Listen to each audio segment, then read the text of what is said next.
It's time for Imagine That, presented by Xfinity. Joshua, I'm going to let you go first. What are you imagining for the weekend to come? All right. Imagine that Florida bounces back with a dominant win over LSU. And I'm not talking Ooh. about, just say they go out and they win by a field goal. I'm talking about running it on LSU, throwing it all over LSU, and stifling this LSU offense. This is one of the biggest things that I think could change narratives, right? Billy Napier is essentially a dead man walking at this point.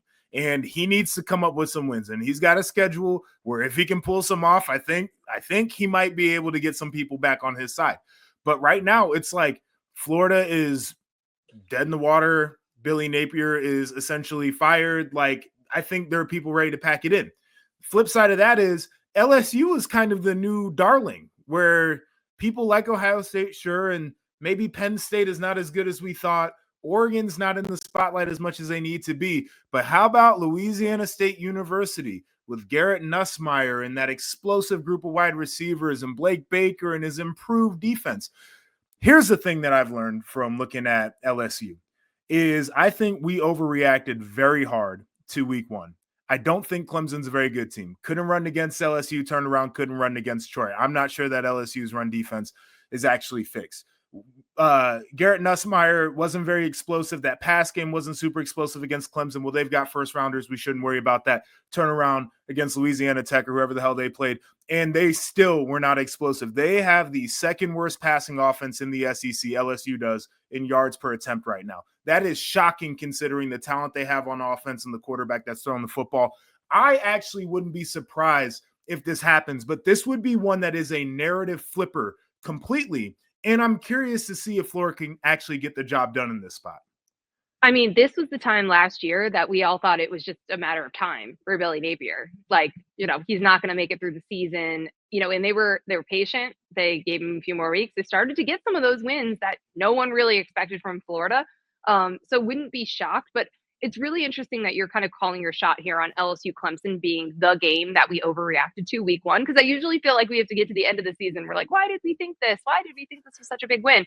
But I think your argument for Clemson and what we've seen since is a very compelling one. So this would be a very interesting result. I'm going to go, I thought about calling my shot for a really big Imagine That, but I'm just going to say, I'm going to go a little bit more realistic. That USF puts a real scare in Miami, but ends up losing by 2 scores, which would mean they cover, by the way, because they're 17.5-point underdogs. I just think you've talked about this, like when you're at a place that is supposed to win and you're supposed to, especially like a group of 5, group of 6 type opponent, they're going to have the better shot if they haven't really done much. But if they're coming off a really high profile win, like, Miami's prepared for this. Like, they're going to be focused all week in practice. They're going to make sure that they don't overlook USF. So that's why I'm like, I don't think they're going to sweep the state of Florida here. But again, I'm still really high on USF. They're still in the driver's seat for the college football playoff, the group of 6 spot. But I don't think they're going to sneak up on anyone anymore. And I think Miami will be ready for this. There ain't no tiptoeing out of South Florida at this point. We all know exactly what's going on there. This one is something that I think actually can happen. Like, I think you think they can win the game up. No, I think or they you can think keep up. I think they can, like, a real scare here. Yes. And then after the game, you start to say to yourself, okay, so we still would believe Miami is pretty good. I would, at least. But that would also be like a level of validation for me that South Florida is a team that 100% could be in the playoff at the end of the year, and I wouldn't be mad about it considering some of the blowouts that we've seen in playoff games historically.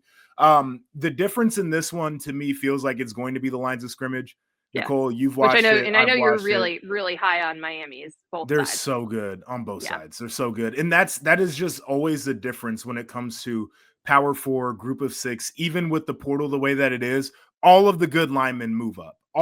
Like, they're always going to move up and be at the P4 schools. And that's just what's going to decide this game in my mind. Yeah. I think it'll be a really good one. It's like the Super Bowl for the CW. The CW has this game, which is very fun. for I mean, them. hell of a deal for them back-to-back weeks because they had the Baylor SMU Baylor, game that was mhm, super exciting. super exciting. So this will be another fun one. But again, I think Miami will be prepared ultimately for it. But USF will have a really strong showing. That was Imagine that, presented by Xfinity.